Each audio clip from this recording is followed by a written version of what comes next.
حضرت عبداللہ بن عباس رضی اللہ عنہ سے مروی ہے کہ رسول اللہ صلی اللہ علیہ وسلم نے ابو ذر رضی اللہ عنہ سے کہا، ایمان کا کون سا گوشہ؟ میرا گمان ہے کہ آپ صلی اللہ علیہ وسلم نے فرمایا کہ زیادہ قابل بھروسہ ہے۔ ابو ذر نے کہا، اللہ اور اس کا رسول بہتر جانتے ہیں۔ آپ صلی اللہ علیہ وسلم نے فرمایا، اللہ کے لیے دوستی اور اللہ کے لیے دشمنی، اللہ کے لیے محبت اور اللہ کے لیے نفرت کرنا۔ حضرت عبداللہ بن عباس رضی اللہ عنہ سے مرفوع مروی ہے کہ جو چیز تمہیں جنت کے قریب کر سکتی تھی میں نے تمہیں اس کا حکم دے دیا، اور جو چیز تمہیں آگ کے قریب کر سکتی تھی اس سے منع کر دیا۔ روح القدس جبرائیل علیہ السلام نے مجھے بتایا ہے کہ کوئی نفس اس وقت تک نہیں مرے گا جب تک اپنا رزق مکمل نہ کر لے، اس لیے اللہ سے ڈرو اور اچھے انداز سے طلب کرو، اور رزق میں تحیر تمہیں اللہ تعالیٰ کی نافرمانی پر نہ ابھارے،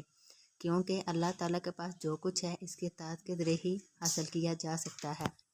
حضرت ابو ہریرہ رضی اللہ عنہ سے مرفوع مروی ہے کہ جس شخص نے ہدایت کی طرف بلایا، اس شخص کے لیے ان لوگوں کے اجر کے برابر اجر ہوگا جنہوں نے اس کی پیروی کی، ان کے اجر میں سے کوئی چیز کم نہیں کی جائے گی،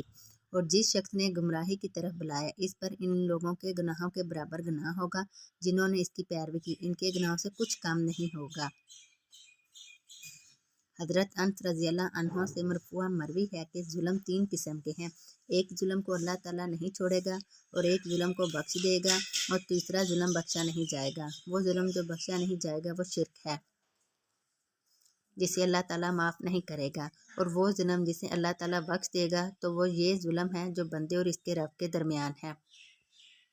اور وہ ظلم جسے چھوڑا نہیں جائے گا وہ بندوں کے ظلم ہے، اللہ تعالیٰ ایک دوسرے کو بدلہ لے کر دے گا۔